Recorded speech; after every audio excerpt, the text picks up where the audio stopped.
transmedia, que es un tema que estoy investigando de hace unos cuantos años.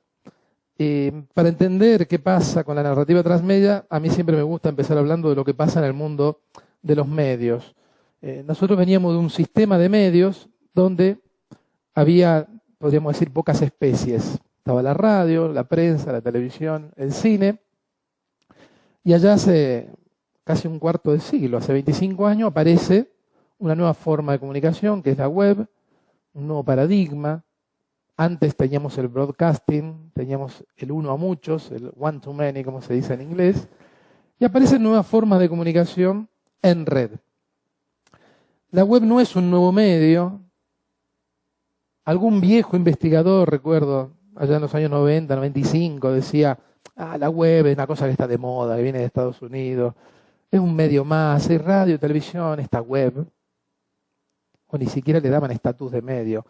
Hoy sabemos que esto era más que un medio, es como dentro de la ecología de los medios era un super nicho, digamos, ¿no? Que terminó afectando a todas las otras formas de comunicación. Al principio la web se alimentó de todas las experiencias de comunicación precedentes. Había correo, lo convierte en email, ¿no? Había teléfono, lo convierte en Skype, todo este nuevo sistema en red. Y ahora está pasando lo contrario, es la web, es la red, la que está modificando a los otros medios. Cuando yo terminé la Facultad de Comunicación en Argentina, a finales de los años 80, teníamos pocos medios. Estábamos todos muy contentos de estudiar comunicación, pero el panorama era bastante limitado, ¿no? Había prensa, cine, radio, televisión, y ahí se acababa el mundo de los medios. Yo siempre le digo a mis alumnos que estudiar comunicación hoy es una experiencia fascinante por el mundo en que vivimos, la situación de comunicación. Cada mes, cada semana aparecen nuevas formas de comunicación, aparecen nuevas plataformas, nuevas tecnologías.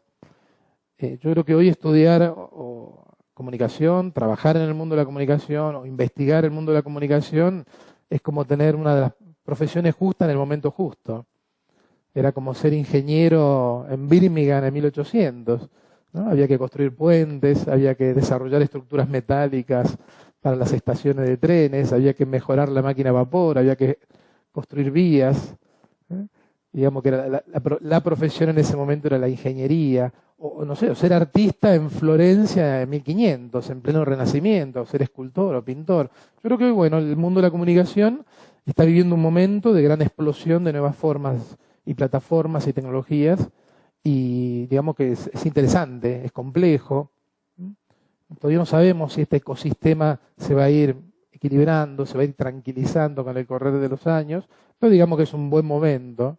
Obliga al investigador, al profesional de la comunicación a estar en buena forma, a ser creativo, a saber leer la realidad, pero digamos que es un momento muy, muy interesante. Tenemos nuevos medios, acuérdense de esto, porque esto es importante para lo que está pasando, para comprender lo que está pasando, y yo creo que va a pasar en el mundo de la educación.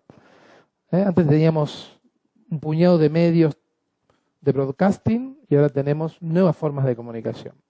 En ese contexto aparecen nuevas interfaces. Vamos a ver un pequeño vídeo.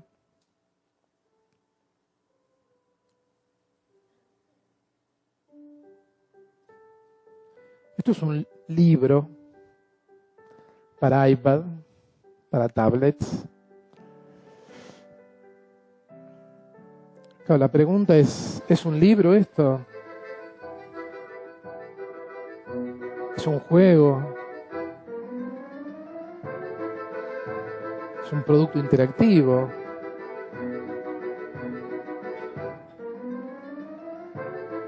Podemos preguntarnos si este libro es un instrumento musical también. ¿O es un libro para pintar?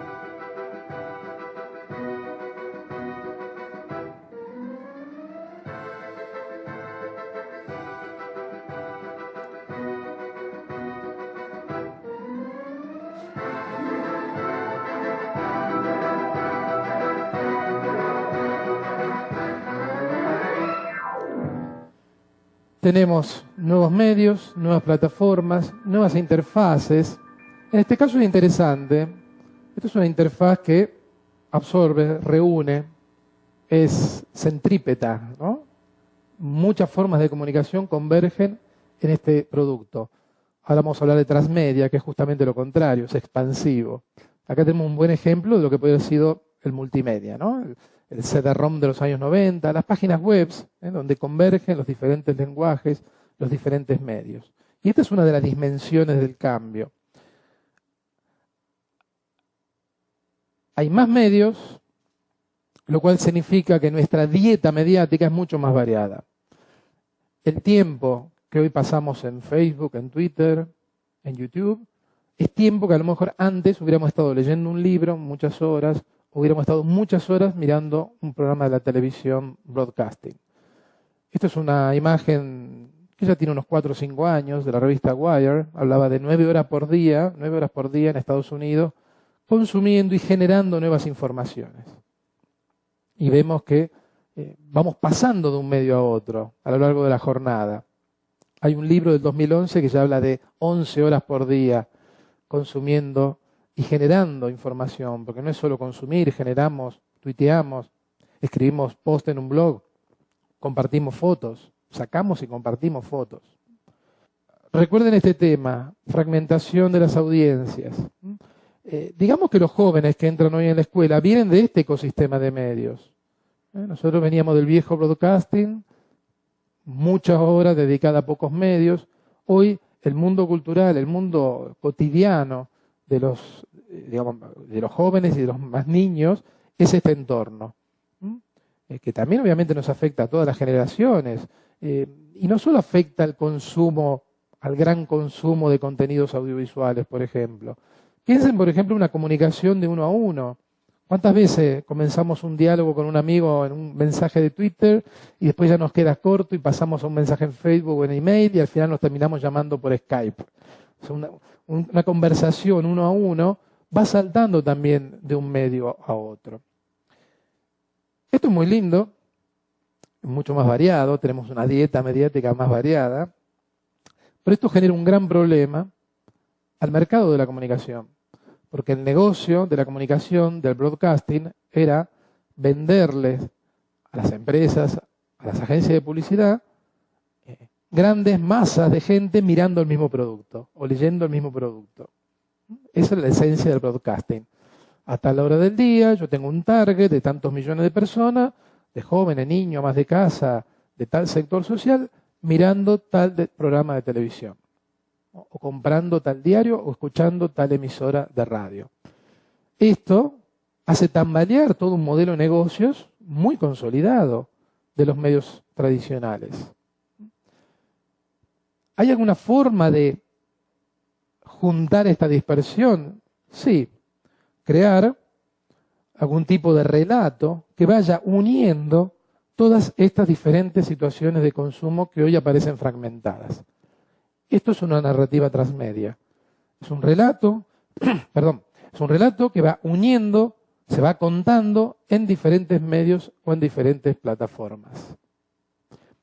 Esto no significa que vamos a volver al viejo broadcasting, que vamos a volver a las viejas audiencias millonarias, pero podemos crear nichos, esto visto de la perspectiva más de Hollywood, podemos crear nichos alrededor de un mundo narrativo de gente muy fan de ese mundo narrativo y que va a pagar por contenidos y va a querer comprarse el videojuego, va a querer comprarse la novela, va a comprarse la camiseta y va a ir al cine a ver la película.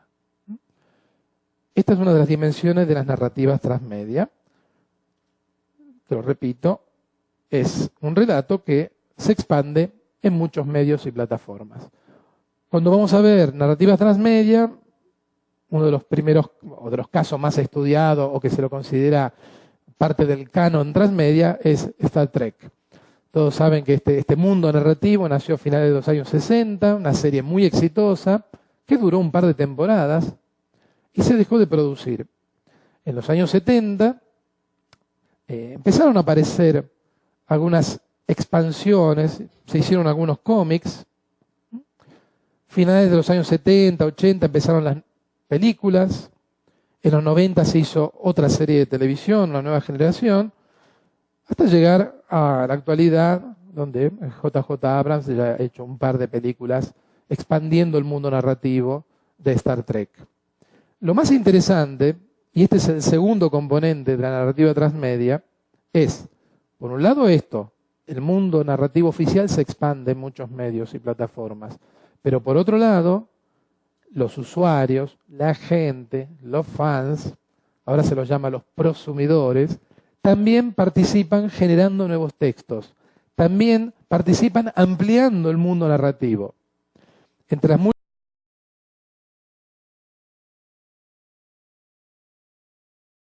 mundos narrativos transmedia nos rodean, está lleno.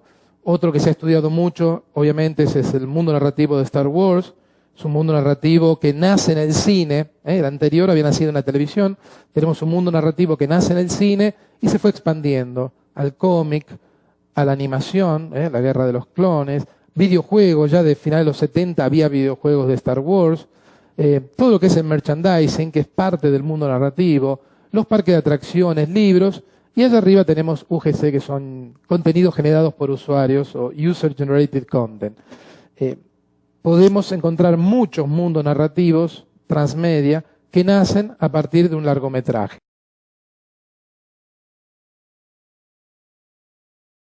Un mundo narrativo puede nacer en una película, puede nacer en una serie o puede nacer en un cómic. Walking Dead es un buen ejemplo de mundo narrativo transmedia que nace en el cómic. Si vamos a ver un poco la arqueología de todo esto, todos los superhéroes han nacido en el cómic y hoy son mundos narrativos transmedia. Desde Superman hasta Batman, pasando por Iron Man y Spider-Man. O sea, el cómic ha generado mucho storytelling, mucha narrativa, y eso se ha ido convirtiendo, pero ya en los años 40, se ha ido convirtiendo en una narrativa transmedia. Superman aparece en cómic en el año 38 y en la década del 40 ya hay Superman en la radio, empieza a ver en la televisión. En los años 70 tenemos las películas con Christopher Reeves, obviamente videojuegos, y a su vez toda la producción por parte de usuarios. ¿Cómo nos puede servir esto dentro de la educación? Lo que nosotros vemos es que la institución educativa, desde la escuela hasta la universidad, ha ido perdiendo su sintonía con la realidad de los jóvenes sobre todo. Como que, como decía antes, la vida real de los chicos, lo que hablaba antes Julio César, este chico que está en su casa, pero al mismo tiempo está conectado con otros, jugando, es una realidad. Ese chico entra en la escuela, lo primero que tiene que hacer es dejar el móvil, lo va a recuperar recién cuando vuelva al mundo real, ¿no? Y la escuela es un poco un estereotipo esto, o una visión un poco así, muy estereotipada.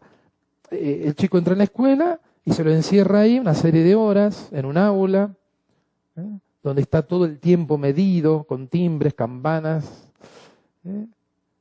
Es una escuela que ya tiene casi 3 siglos, que nació para la sociedad industrial.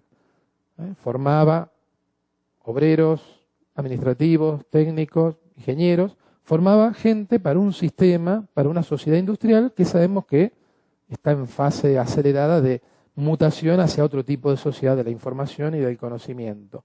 Como que la escuela era funcional a esa sociedad, estaba diseñada para formar gente para ese tipo de sociedad. Y hoy la sociedad va por otro lado y la escuela, la institución educativa en general, tarda en cambiar, tarda en adaptarse. Todos los que queremos cambiar nuestro entorno educativo, que estamos dentro de las universidades, de las escuelas, chocamos con esto, ¿no? La lentitud, la incapacidad a veces de adaptarse a todas estas transformaciones. Esta escuela nació, como dije, hace ya más de un par de siglos, nació en Prusia, la escuela moderna, después se reprocesa en Francia como escuela pública, ¿no? Con la Revolución Francesa, los ideales de la Revolución Francesa y la Revolución Industrial. Había que formar buenos ciudadanos con ciertas competencias, lectura y escritura. Por eso era una escuela que circulaba alrededor del libro de Gutenberg. Era el objeto central de la formación. Y la clase, y esto lamentablemente todavía hoy se ve mucho, la clase era un broadcasting. Era una radio o una televisión donde había una persona que hablaba y los alumnos escuchaban y tomaban nota. Y después tenían que repetir lo que se había dicho. Esto que parece muy decimonónico, siglos pasados, yo me lo encontré cuando llegué desde Italia. Yo me fui a vivir a España en el 2002, me reintegro full time a la vida universitaria y me encontré que los profesores hacían clases magistrales y los alumnos copiaban en el silencio y no hacían preguntas. Esto hace 12 años en España. Y cuando yo me di cuenta que quería cambiar en mis clases, hacer otras cosas, los mismos alumnos se rebelaban. Decían, no, usted tiene que dar clases, yo quiero copiar. Así yo después leo esto, los apuntes y paso el examen. O sea que era todo un sistema que funcionaba así. Felizmente en estos últimos 10 años en España la educación universitaria ha cambiado mucho por presión de los procesos de Bolonia, de los procesos de homogeneización, ha ido cambiando, pero todavía queda bastante camino por recorrer. Hoy se trabaja, hay menos clases magistrales, se trabaja más por proyectos, se trabaja más en grupos. Felizmente se están adoptando dinámicas que a lo mejor en América Latina ya las teníamos superadas, no sé, en los años 80, hace ya 30, 40 años. Educación monomediática. La escuela rechaza lo tecnológico, tarda en adaptar, en incorporar la tecnología. La televisión aparece en los años 50 y 60 y recién, después de muchos años, nace la televisión educativa, que como dije antes a veces es muy aburrida, pero tardó muchos años, ¿no? Las maestras durante muchos años, y todavía hoy no hay que mirar televisión. Después entró, poco a poco, la pasteurizaron y entró la televisión en la escuela. Al principio no había que tener calculadoras, después no había que tener computadoras en la escuela. Hoy las escuelas piden máquinas, quieren conectividad, pero hasta hace poco no querían saber nada de eso, esas cosas fuera, lo tecnológico fuera. Pero es una concepción de tecnología que es muy difundida. Tecnológico lo nuevo. La escuela está llena de tecnología. La pizarra es una tecnología, la tiza es una tecnología, el libro es una tecnología, el bolígrafo, el cuaderno son tecnologías. Lo que pasa es que como son viejas, las crearon antes que nosotros naciéramos, eso no es tecnología. Tecnología es lo nuevo. La escuela está llena de tecnología. Es tarda, pero poco a poco las va incorporando. Hoy la tecnología maldita son los dispositivos móviles. Es muy común en España, lo he visto en las escuelas de mis hijos, las madres esperando que salgan con el móvil del hijo en el bolsillo. Cuando sale el niño de la escuela le devuelven el celular. Y él vuelve a su mundo, es como un pasaporte, volvió a su mundo real. Y ahí dentro era otra cosa. Lo encerraron ahí dentro, es como, no sé, ver una película en blanco y negro, ¿no? Muda. Y el mundo de afuera es multicolor, interactivo, fragmentado, hipertecnológico. Bueno, tenemos que tratar de acercar estos dos mundos. Introducir la lógica de los videojuegos, como proponía Julio César, me parece un camino muy interesante. Pero podemos decir, ¿por qué no pensar una educación transmedia, donde ya no todo circula alrededor de un texto escrito, por más que sea un texto ilustrado? ¿Por qué no pensar en incorporar toda una serie de dispositivos, plataformas y lenguajes al proceso de aprendizaje? Y esto es un componente. La narrativa transmedia, el relato se expande en muchos medios. Pero yo creo que el componente más importante es el otro, la producción de los usuarios. Y pasaríamos del user-generated content, del contenido generado por el usuario, al student-generated content, contenido generado por los estudiantes. Abandonar esta lógica de la repetición de un contenido elaborado por otro y ponerse a generar sus propias cosas. Y en ese contexto podemos recordar a Alejandro Pisistelli, que habla de pasar de una pedagogía de la enunciación, donde el maestro habla y el otro copia en silencio, a una pedagogía de la participación. O poner dos modelos, que es un poco lo que había hecho Paulo Freire ya hace 40 años. De un lado tendríamos una educación monomediática, muy centrada en el texto escrito, a una transmedia, donde ya los contenidos circulan en diferentes lenguajes y medios. Allá hay un enunciador único, habla el maestro, el profesor. Acá hay un enunciador colectivo, entre todos se genera el discurso.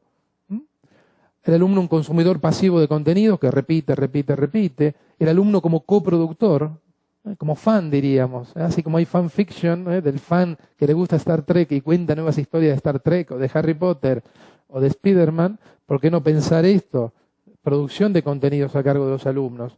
Allá hay una transferencia de conocimiento, que es lo que criticaba Paulo Freire, la idea bancaria, yo sé, tú no sabes, te transfiero conocimiento, a la construcción colectiva del conocimiento o inteligencia colectiva, que es lo que está pasando en las redes dentro del fenómeno transmedia. Yo creo que es fundamental rediseñar los espacios educativos. Esto, quizá algunas escuelas primarias, algunas experiencias que empieza ya a haber experiencia interesante. Hay que demoler las paredes. Pero esto vale también a la universidad. Tenemos universidades muchas veces que son hoteles. Son pasillos y aulas. El alumno entra, se le llena la cabeza de conocimiento y se va. Repito, son estructuras que ya, bueno, en el caso de la universidad tiene 1000 años de vida, ¿no? Pero eran estructuras pensadas para una sociedad industrial. Si nosotros vemos hoy las nuevas empresas, las empresas de punta de la sociedad de la información y del conocimiento, tipo Google, no tienen despachos cerrados para cada empleado. Son áreas colectivas, los horarios de trabajo son totalmente flexibles. El año pasado coordiné un proyecto en nuestra universidad sobre innovación universitaria, sobre todo, y entre los diferentes formatos que están apareciendo está esto de los laboratorios, los labs o hack labs o fab labs, ahora que los que tienen impresora en 3D trabajan con los fab labs. Crear lógica de laboratorio, que ven que el espacio tiene mucho que ver. Acá no estamos en aulas para transmitir conocimientos, estamos en espacios de generación colectiva del conocimiento. Redes sociales, esto es otra forma de tirar abajo las paredes del aula. Aquí Alejandro Pisitelli ya hace unos años desarrolló todo un proyecto, que el libro lo publicó Fundación Telefónica, el proyecto Facebook, en la Universidad de Buenos Aires, una universidad con cientos de miles de estudiantes. Bueno, él generó una isla que los estudiantes de comunicación analizaban Facebook y utilizaban Facebook. Tienen toda la información, se pueden descargar el libro. Yo creo que este tipo de tecnología tiene un carácter disruptivo. Un profesor puede poner aquí un vídeo y la clase sigue siendo autoritaria, una transferencia del conocimiento. Pero si un profesor abre un grupo en Facebook con sus alumnos, cambian las dinámicas. Porque ahí son todos iguales y cualquiera puede hablar, opinar, intercambiarse cosas. Yo creo que cierto tipo de tecnologías en red, en comunidad o tecnologías conversacionales pueden tener efectos muy positivos dentro de la situación tradicional del aula. Otras tecnologías pueden servir reproduciendo lo mismo que se hizo siempre. Finalmente, pensar en los contenidos que generan los alumnos. La otra vez estaba reflexionando con unos colegas.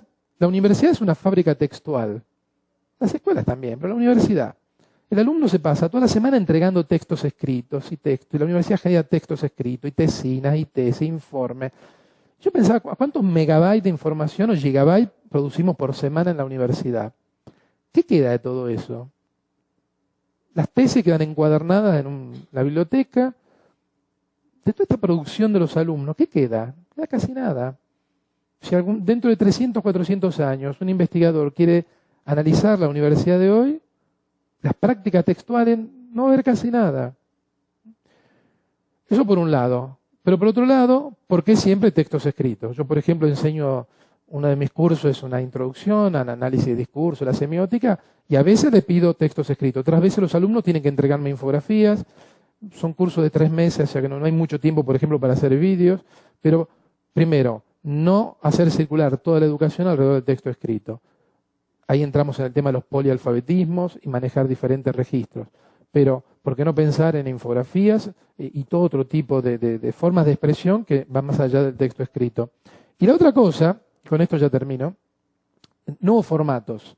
Yo en este momento estoy coordinando un MOOC, una experiencia online, junto con otro profesor, con Jorge Carrión. Tenemos 5.000 alumnos, es un curso sobre las nuevas series de televisión estadounidenses, y es toda una experiencia nueva. Hubo mucha producción audiovisual, elección de materiales, una buena bibliografía, y yo creo que hoy lo más interesante son las discusiones en el foro. Tenemos 5.000 personas haciendo aportes en un foro sobre las nuevas series de televisión. Y nosotros, los profesores, estamos aprendiendo muchísimo, porque tenemos entre nuestros alumnos, hay expertos en diferentes series, gente que ha visto Los Sopranos o Breaking Bad 10 veces cada episodio, y se lo han visto mucho mejor que nosotros. O sea que hay toda de nuevo el concepto, una inteligencia colectiva y operando y que permite generar nuevos conocimientos de forma grupal. Están apareciendo otras experiencias, la Peer-to-Peer University, Es una universidad entre pares donde cualquier persona sube un curso y cualquier persona puede ser adulto. Tenemos la Khan Academy, que son cursos ya hechos por una empresa, online, masivos. O sea, acá hay cosas nacidas fuera de la universidad o cosas nacidas dentro de la universidad, pero en la periferia de las prácticas tradicionales. Acuérdense la imagen del principio. Antes teníamos pocos medios. Ahora tenemos una explosión de formas de comunicación. En la educación está pasando exactamente lo mismo. Teníamos la escuela pública o privada, primaria, secundaria, la universidad. Era como el broadcasting. La mayor parte de las audiencias pasaban por ahí.